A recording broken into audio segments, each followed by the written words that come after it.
If you're suffering from a non-healing wound, we have good news. The Downtown Dublin Wound Center offers advanced treatments, experience, and state-of-the-art technology, including hyperbaric oxygen treatments for healing most any wound, even those that won't respond to conventional treatment.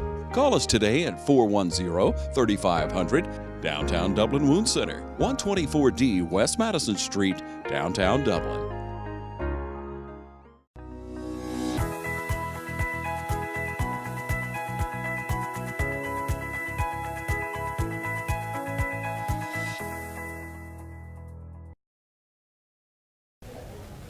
Hey folks, welcome to the Vinsons Voice, a weekly television show where we talk about what's going on in and around the VA. Today I got with me a familiar face. Y'all have seen him before, Mr. James Calvin McNeal. We like to call him Calvin. And welcome to the show. Thank you. All right. Well, Calvin has just returned. Well, he's been here, but he's been back for a couple weeks now and stuff. But recently he was part of our disaster emergency medical personnel system. And that's a system that was developed by the VA to send medical staff to disaster relief areas. And most recently from Hurricane Maria, Calvin was deployed to Puerto Rico as one of our personnel. So Calvin, tell us about your experience. Well, the experience was, it was a real good experience. We were able to assist, with two other entities to assist the personnel over in Puerto Rico, the civilian population. Okay. It was a real spiritual experience for me. Okay. Being able to go over and help, and just to be able to, to do what I could do. Right. Well, it's kind of like one of those real world deployments. We had something similar when we had hurricanes Rita and what was the other one?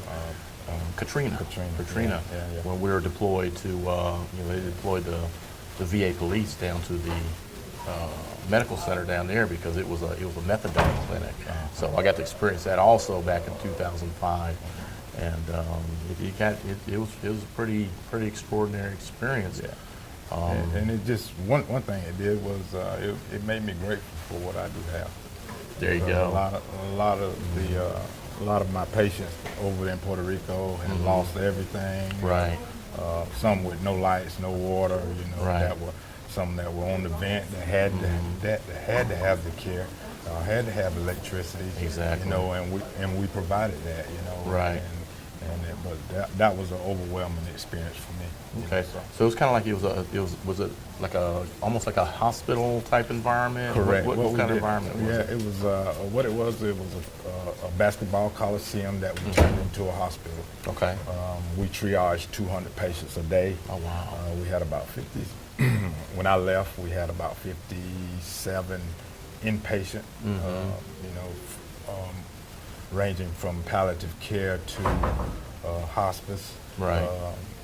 Some acute care patients, but most of all, it was just being able to provide that care that they needed at the time, because hospitals was closing because the generated power was going down. Right. Nursing homes were closing. Wow.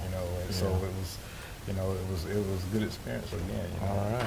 And like you said earlier, it makes you appreciate what you have here. Oh yeah. We take stuff for granted, like lights, running water, that kind of thing. Yeah, and then you still have civilians out there now, without water, without lights. Right. A lot of stuff is being provided. Right. And that's one good thing, but people without lights or without water is hard to imagine. Yeah, especially like in the outlying areas, like in the rural areas. Yeah. And stuff, because I know you got a cluster of folks that live in the urban areas, San Juan, that kind of thing. So they probably get priority as far as getting actual lights on because that's where the hub is. Correct. Correct. And see, where we were at, we was in Manatee, and it was a little small community in the city in Puerto Rico, but the people were so appreciative to everything Oh, that we sure, did, yeah. you know, and Absolutely. that was the wonderful thing about it, you know, Right. to see how how they reacted to us, you know, me not speaking Spanish. Right. Them not Oh, speaking yeah, that's right. I English. forgot about that barrier. Yeah. Great. Wow.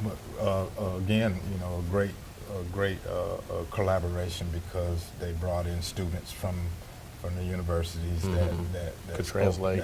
that Okay. translated. They walked with us Yeah. throughout the day. Oh, that's or excellent. or we seen them, you know, we just call them over to and ask them what they wanted or Right. what they needed. So Wow. Yeah, that's really. And you went down on the second. I guess the second rotation. I went down on the second wave, what they call second wave. Yeah. Stayed 12 days. And 12-hour shifts every day. 12-hour shifts for 12 days. Right. Wow. Yeah. Without a break. Yeah. That's a. Yeah. Yeah. You look tired when you came back. Oh yeah, it was like again, you know, it was exhausting, but very rewarding. Rewarding. Yeah. I saw some of the pictures and stuff. Yeah. You were out there with your patients and stuff. Yeah. Kind of happy and stuff. Yeah. Try to make them comfortable. You know, I stuff as best you can. Well, and again, I was with the.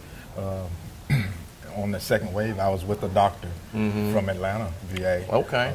Dr. Foss, and Dr. Foss was a Puerto Rican. Oh wow. Okay. And you know, so he when we got there, you know, he was the XO. So he was like, he said, I have one thing for y'all to do. He said that y'all touch one life of one of my fellow Puerto Ricans. Right. And you've done your job. Right. You know, and to see him get out there and in the grind with us for 12 to 18 hours a day. Right. You know, was tremendous. You know, Oh yeah. Okay. You know, and he's from the Vinson Seven too. So, Yeah. you know, Oh so, yeah. So familiar face. Yeah, You know, yeah, kind of. yeah. So you had the teams from personnel from all over the VA. Yes, it was personnel from all different VAs, and then we had the DMAT team that came in. It was a collaboration of 3 entities, and it was a Doctors and Nurses Association, Right. Presbyterian from out of New York that Right. came. So it was all 3 of us. To see us come together and form that hospital, it was like, it was amazing. It's amazing. Yeah. So, Oh, wow. Yeah. So I get a grant. You're well rested now, ready to. I am back on the grind here at the VA. I see that. Yeah. And you're ready for the holidays. Oh yes. Getting ready to go to DC to visit my brother and spend time with my family. So. Good. Well, you did a great thing, and appreciate you. All right. You know, it takes a special kind of person to get out and do that kind of thing. Get out there and help people you don't even know. You know, it's a rewarding experience. I had a similar thing when I went to Haiti when I was in the Army and stuff. You know, and same thing there. You know, I mean, people walking on dirt floors and stuff like that. You know, it makes you appreciate what we have here. You know, we take a lot of things for granted, and so we're spoiled. Oh yeah. We're spoiled as a nation. We're spoiled. You know, and it just makes you really grateful and appreciative. But then the biggest thing out of it is being able to help others that can't help themselves. That's right. And stuff, and that's something special that you did and stuff. So welcome back, and let's get back to work, I guess. Oh yes, no doubt. All right, Cal. All right, appreciate you. All right, and folks, we'll be back with more Vinsons Voice. Real people, steel people. Professionals demand dependability on the job. Homeowners expect long-lasting value. And servicing steel dealers provide friendly, knowledgeable support. Right now, pick your power, fuel, or battery, and get a great value on a steel blower, starting at just $129.95. Get yours now, only at your local steel dealer. Visit steeldealers.com or search STIHL. Cullen Supply and Engine Service, your steel dealer at 826 South Harris Street in Sandersville and 910 East Jackson in Dublin.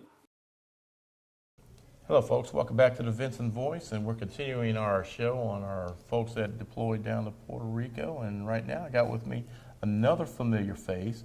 This is Michelle Plummer. How you doing today, Michelle? I'm good. How are you? All right. So you kind of stepped out your comfort zone on this one, didn't you? I did. All right. This was not a It's not like we were going to the games or, some, other place like that. But I mean, you actually went on a real world deployment down to help our folks down there in Puerto Rico. I did. And so tell me about your experience. Well, Greg, it was a very rewarding experience that I had, something that I'll never forget. Mm-hmm. First of all, I had to get on the volunteer list, on the DIMPS deployment volunteer list here at the VA. So I signed up for that program, and if I got approval from my supervisor, and I my application was sent up to Washington, D.C., and I was approved, and they needed me to be deployed in the next few days right after I had signed up for the program. Oh, wow. Okay. So I got an email from them on a Monday. I believe it was on a Monday. I got my first email. After that first email, they asked me, was I still interested in going? And I said, sure, I'd be glad to go. So they said, okay, we'll get the process going. So they got the process going, and that Wednesday, I was on my way to Puerto Rico. Oh, okay. I think I saw you in line the day before. You said you were going to Puerto Rico, but I didn't know you were going that quick. Yes, it was very fast. They got the paperwork going quick, fast, and in a hurry. All right.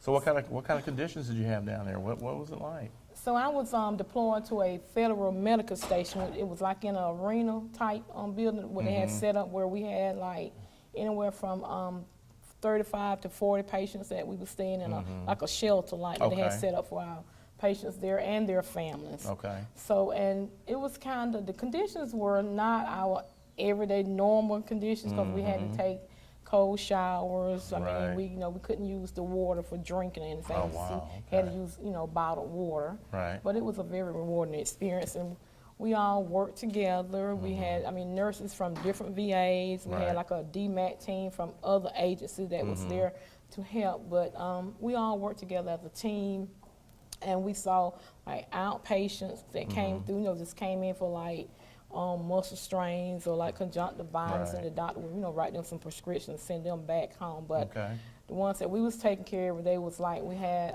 vent patients, we had wound patients with wounds, patients that was total care, that they was in their homes and they had lost all of their power, so they couldn't, afford a generator, so they would come into the shelter, and we would provide medical care for them. Okay. So you had to sleep on a cot. Right, I did sleep on a cot. Was that the first time you ever got to sleep on a cot? My first time sleeping on a cot. And they gave me a sleeping bag when I got there. And, actually, the cot didn't sleep so bad. I worked harder, and I worked 12-hour shifts every day. And I'll take me a cold shower, and I'll go get on my cot. And actually, it slept pretty good. All right, yeah. It's kind of like the same concept we had in the military, and I am no stranger to those. Okay, so seeing someone of your let's say beautifulness, pretty, always, you always got it together and stuff. So it was kind of different for you. You're actually kind of like, it was like you were in the military, right? And you were out in the field with, so that's what I compare it to. Okay. Okay. So, but yeah, it definitely makes you appreciate what you got here. Right. I mean, things we take for granted: electricity, running water, hot water. Absolutely. So how many pairs of shoes did you take with you? That's a joke, right? Well, I only took 5 pairs. Okay. This is a running joke. I've been going with Michelle to the wheelchair games for the last 5 years, and she uses at least one suitcase for nothing but shoes.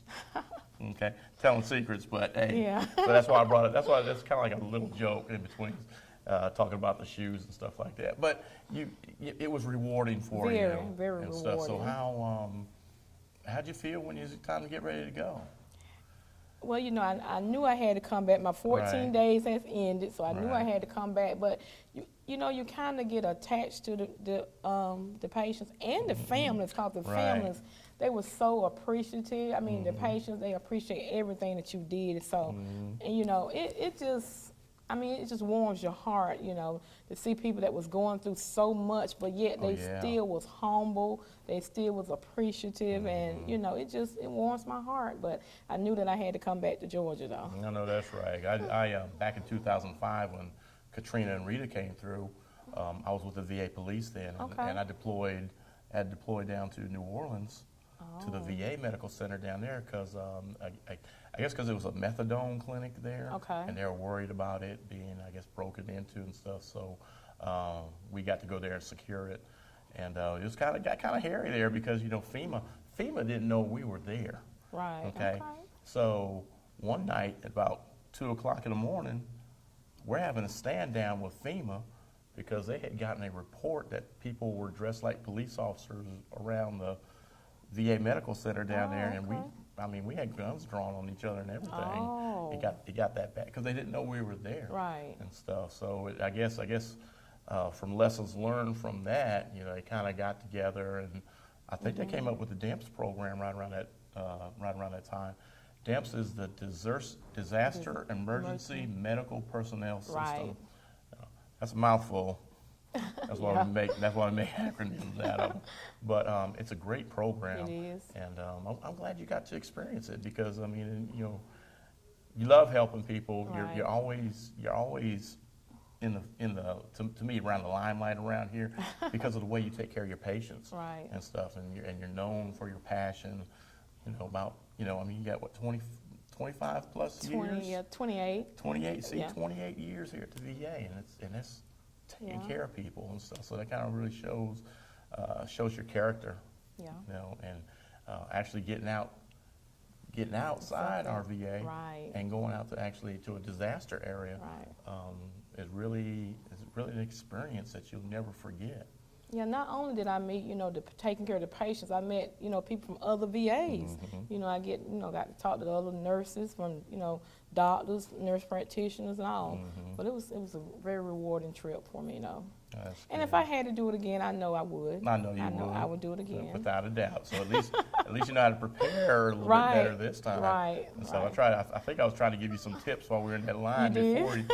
before you went. And but yeah, so yeah, and I didn't know you were going the next day. I didn't was either. like, wow.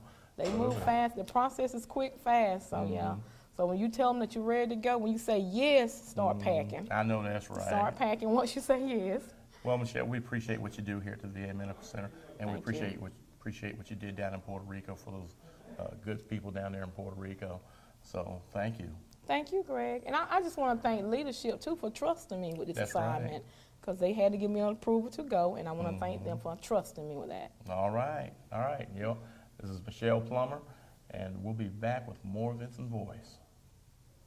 Your Chevy team that can't be beat is Dublin Chevrolet! get up to 20% off MSRP on Equinox. Dublin Chevrolet! The only dealer you will ever need! They know a winning team when they see one. Hey, welcome back to the Vinsons Voice, folks. This is your host, Greg Swartz, and I'm here with my co-host on the Vinsons Voice. But in today's capacity, we're talking to her about volunteer service stuff. And this is my special friend, Dr. Corshea Thomas. How you doing, Dr. Thomas? Hi, I'm doing well, Mr. Swartz. How are you today? I'm doing great. That is awesome. All right, so what we wanted to talk about, the holiday season is coming up. That's correct. And usually around this time, we get a whole lot of donations Yes, we coming do. in. So let's talk about that a little bit. Okay. What do you got going on? So we've already started receiving different donations from different veteran service organizations. They've been coming in on a daily basis. As a matter of fact, we had some coats to arrive today. So we just have numerous things that are coming in. Most of the veteran service organizations are reaching out and asking how can they help, Okay. what is needed. Okay. So if that's all right with you, that's kind of what I would like to kind of share today That's is the fine. things that we need that our veterans would like to have for Okay. Christmas. All right, well, go ahead. Let's hear. So what are some of the things that our veterans are needing? Okay, so one of the main things we need is some 3-in-1 like shampoo, conditioner type things, body wash, Okay. the large bottles if possible. Okay. We also need shaving cream. We need razors. We need like skull caps. It's kind of getting cold out there, so they need Right. something to kind of keep their heads warm. Okay. Another thing that we really kind of need that we just don't have enough of for some reason, and I don't know whether that's because we're in the South or not, no pun intended, we need small size clothing for men. We need around sizes 29 to 30 to 32 size pants. We just don't get enough of those, and we do have some smaller guys that are coming in for some reason now. Okay. So we do need quite a bit of those. Okay. And also we need some medium and small size men's shirts. Okay. We kind of get a lot of socks and things like that, but the items that I just mentioned, those are the ones that we run short of and that we kind of get requested quite a bit. Right. But however, please, anything that you would like to donate that you think will help our veterans, please feel free to bring it, and we'll let them make that choice. But we just wanted to kind of go over what they are requesting and what they're needing. But we do not want anyone to be shy of bringing their donation in. Right, These are just merely suggestions. Okay. Yeah, I don't think I've been in the 29 since probably since I was a freshman in school. Yeah. Oh yeah. Yeah. So wow. All right. So what kind of activities we got coming up? I know we got Christmas wrap. We have Christmas wrap coming up, but we also, I believe Christmas wrap is coming up. Let's see if I can see my calendar right quick. I think it is coming up like the second Saturday in December. Okay. But now we have our Joy Shop coming up for our veterans. Okay. And so now Joy Shop is going to be a Friday on the 1st, and then also that Saturday on the 2nd. And so we have a lot of our veteran service organizations that come out and kind of help us wrap those gifts. And we also have the veterans where they just kind of come and, you know, choose and pick different gifts that they would like to have for their loved ones. Okay. So if you have anything that you would like to donate or anything like that, even time, we probably can use some gift wrappers, some elves, you know, if we must say so. Oh yeah. So we're just looking forward to putting together something great for our veterans, you know. Okay, so the Joy Shop is just like it's kind of like a thing for our inpatient veterans? Yes. So it's for our inpatients. So we, you know, because a lot of times, you know, a lot of them are, you know, they can't go out and buy gifts and things like that because they're just not physically able. So we just have a way, you know, where they can just go in our auditorium. They can just go around to the different tables and select different items that they would like to choose for their families or their loved ones.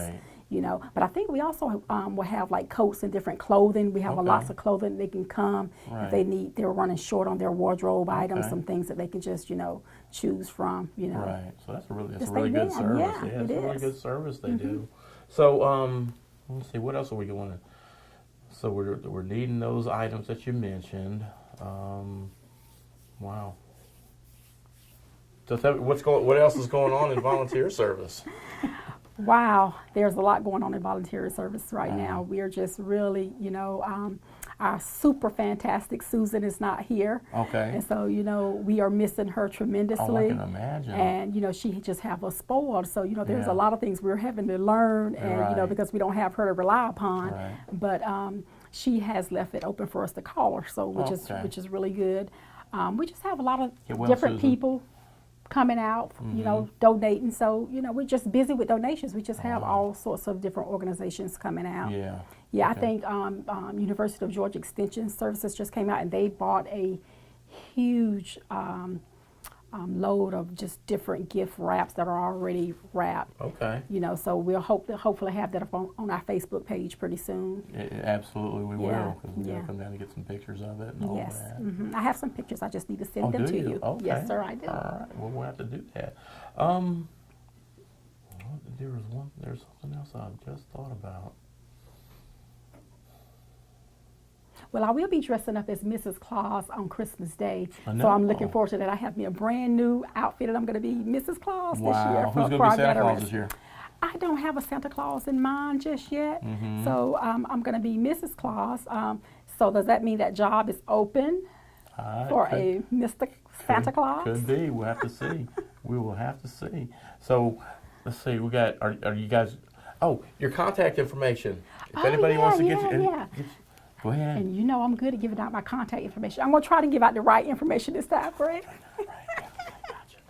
Okay, so the contact information, if you need to reach me, is 478-272-1210. And my extension here is 2349. 2349? Is it 2439? Oh, yeah, see? 2439. Greg is a troublemaker. 2439. And also, you can contact me at Corshea, CORSHEA.Thomas, the number 2 at VA.gov. And the main number here is 272 1210. And my extension again, tell us, Greg, what is my extension? 2439. Thank you, Greg. All right. Well, we appreciate your information. Okay. We always love sharing information with Dr. Thomas, and the folks love you. You know. I love you, you guys as well. And you're probably gonna be co-hosting the next. You're probably gonna be hosting the next show, just to let you know.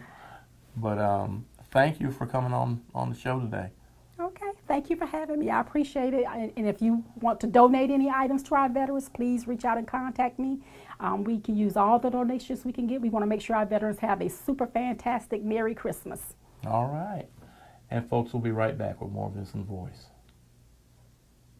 Portions of this program are brought to you in part by Fairview Park Hospital, a leader in healthcare for Dublin, Lawrence, and surrounding communities. Providing specialty services through facilities such as our Sleep Center, the Heart Center, and Women's Imaging Center. All right. Hey, folks, welcome back to the Vinsons Voice. I'm your host, Greg Swartz. You know, it's getting to be the holiday season around here. A lot of our veterans are not without their families. They're here in the program. So, you know, take the time to remember, you know, our veterans, also our soldiers that are out and abroad serving our country. That can't be with their families during this time. So if you'd like to come out and maybe come spend a little bit of time with our veterans, please contact our volunteer service at area 478-272-1210 and extension 2439 and talk to Dr. Corshea Thomas. If sometimes just a little bit of your time would mean a lot to some of these veterans out here, because sometimes you know, a lot of them don't have the families that we do, and sometimes the VA staff becomes part of their family. So if you're going to just come out and share some time, spend some time with a little bit of our veterans, like I said, come on out and contact Dr. Corshea Thomas once again at 478-272-1210, extension 2439, and let her know that you want to come out and volunteer some of your time. So with that, you know, try to do something kind for somebody every day, because, you know, we can still make a difference. All right. So thank you, and we hope to see you next time on the Vinson Voice.